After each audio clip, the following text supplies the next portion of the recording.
All right, so a couple of years ago, I had a returning client reach out to me and ask me if I could build the biggest chessboard that I personally have ever built based around some hand-carved pieces that they have from a late family member. I think it was a grandfather, but I'm not really sure, or a father. So this lady, she's like a second mom to me over the years. I think she was one of the first people that ever bought a piece from me. And all of her stuff is made from olive wood for the most part. So to make this make sense, I have one go at this because the wood that she prefers in her house is sent over from Turkey. The Aegean region, I think is how you say it. I'm not really sure, but I know that I can spell it after all of the posts that I've made over the years using this wood. So, one go, it's gotta be perfect. I have no idea what I'm doing. But I do know that when you're cutting these blocks like this and you use a stop block, just like that 2x4, make sure that your blade stops before you take that piece out. Because if you lift your blade up and it's still spinning, that little piece is going to be launched at your face. And that's not good. All right, so when it comes to olive wood, I stick to Olive Wood Supply. They're over on IG. It is a husband and a wife, and I just love working with them. I tell them what I need, and they go ahead and make that happen. I am making my actual chessboard mold out of melamine. Now, you can make this with MDF. You can use scrap, 1x2s, 1x3s, 2x4s. It doesn't matter. I have videos on this showing you guys that it's not that serious to do like pocket holes and all that crazy stuff, because I see a lot of people wasting time on their frames and they still get leaks. So that's crazy to me. All right, so I know I have to get these blocks to stay wherever I put them. And as you can see, I don't have anything under like on this red to show me where to put these blocks. So I'm going to use my eye to try to get everything as straight as possible. Now, I know there's got to be a better way. I know there has to be a better way, but I didn't take that route with this, okay? Using a tabletop resin on the bottom, and that's just so that way these will stick to wherever I put them. And then I'm gonna fill everything up with a deep pour resin. In my deep pours, I do not play. I don't. So personally, I am choosy. I am very choosy when it comes to my resin, and I only use Promise Epoxy for my deep pours. And I can actually see the Incredible Solutions bottle back there, which is now Promise Epoxy. They had a rebrand, which means I didn't make this last year. I think this was like 3 freaking years ago. Holy crap. I let this thing cure for about a week, and from there, this is what we got. Now, yes, the bottom looks like it's clear and it's good, but it's not. The reason that it's not is because I used a tabletop resin, so there's going to be a ton of micro bubbles, and when you're doing a black epoxy, you're going to see every single one. So after surfacing with my router and my router sled, and yes, I have other videos on that, I'm going to square everything up. And I'm using my Makita track saw for that. This thing has came in so handy. This is up there in the tools that when it makes sense to buy it, I would definitely buy it. So now we're gonna move into the live edge slab, and I'm gonna make this one piece of wood go all the way around the chessboard. Okay, so I drew a line. I made measurements throughout the middle of the board, just finding center all the way down. And now I'm going to cut it in half, and then I'm going to cut those halves in half as well. Using epoxy resin and wood, you want to get the phloem, which is the kind of interior bark, and the exterior bark off. Otherwise, this is going to eventually separate and your piece is going to crack. We don't want that to happen, so I use multiple different tools and wire brushes to remove all of that stuff. And from there, I'm making my rough cuts to be able to get this to sit the way I want it to sit. Mitering all of the corners and then cutting off the extra so that way it just kind of flows all together, right? You don't want just that jagged edge just there like that. We're gonna make this piece just cohesive.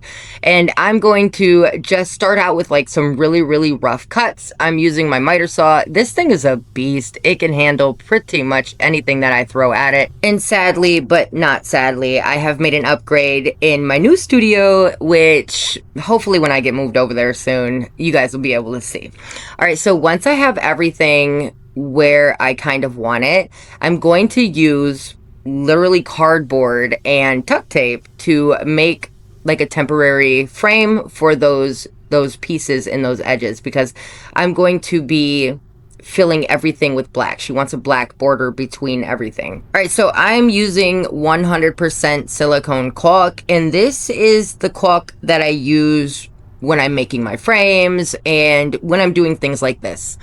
So I use white, and the reason that I actually use white is because I can see if I missed a spot or if there's a bubble or anything like that. So I'm going to go ahead and press this down. Yes, I'm dramatic. And I'm going to make a seal around all of these border edges. And between the borders, there's actually going to be about 1/4 inch that's going to be filled in with black. All right, so we'll get to that. This right here is a perfect example of not using a frame around or a mold around everything. So basically I'm creating this barrier.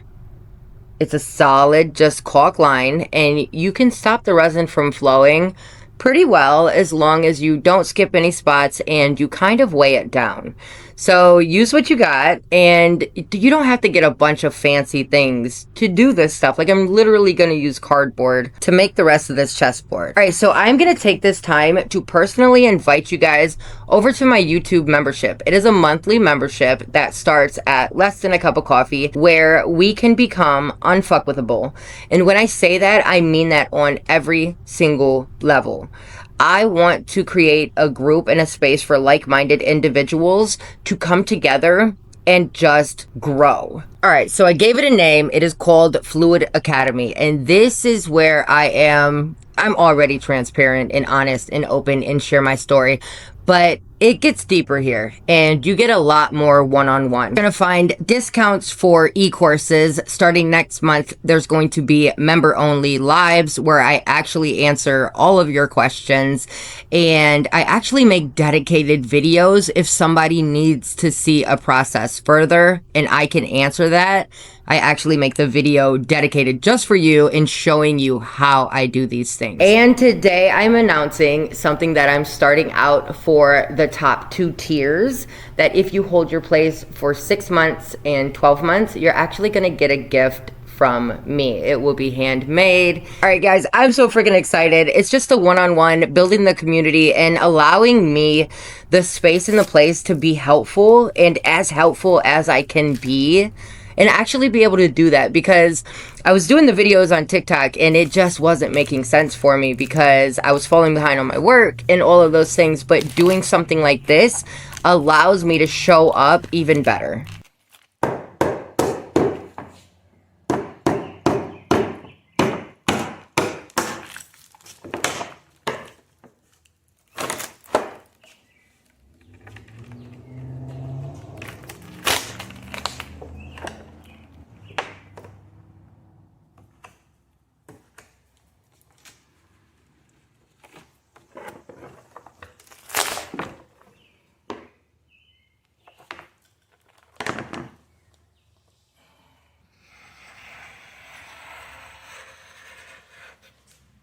All right, so our cardboard edges held, and how exciting is that? All right, so we're gonna go ahead and we're going to flatten this piece out. I'm using my router sled. I got this from Stone Coat Countertops, Nita 10 for 10% off of whatever you get over there at Stone Coat. All right, so as much as I hate this router from my accident, if you know, you know, I have to use this in pretty much every project. Yes, I have a planer. Yes, I've seen the double belt, wide belt sanders, drum sanders, but the router for me is where it's at. It's super easy, it's super simple, and I can do everything right here at home. So this is where everything comes together. This is where I'm going to take all those rough edges and I'm actually going to shape it into what this is becoming. And I love nothing more than to see just basically all of the steps that you've put together and all of the little intricacies just all come together and then form the piece that you had in your mind. So to see that actually take shape and become real, that's super, super exciting. I don't know. I love that for me and for her, because she loved this piece too. All right, so when you're sanding, before you do your finish, you're gonna clean your piece off. I use 91% isopropyl alcohol or mineral spirits. And for this, because they're gonna be sliding the chest pieces around, I'm using Rubio Monocoat. It's a hard oil finish. It's 2 parts, and it is a 3-to-1 mix ratio.